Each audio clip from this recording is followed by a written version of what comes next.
मिरज शहर पोलिसांकडून एक गावठी पिस्टलसह 2 जिवंत काडतुसे जप्त।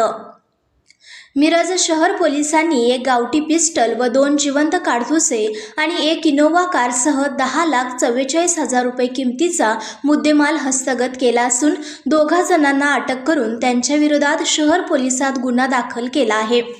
मिरज शहर पोलिसांकडून रात्रीची गस्त सुरू असताना गांधी पुतळ्यासमोर संशयितरित्या एक इनोवा कार थांबल्याचे सहाय्यक पोलीस निरीक्षक अण्णासाहेब गादेकर व त्यांच्या पोलीस पथकाच्या निदर्शनास आले।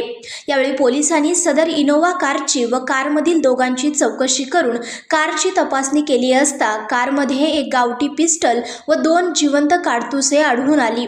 त्यानंतर पोलिसांनी कारसह दोघांना ताब्यात घेतलं असून त्यांच्या विरोधात गुन्हा दाखल केला आहे।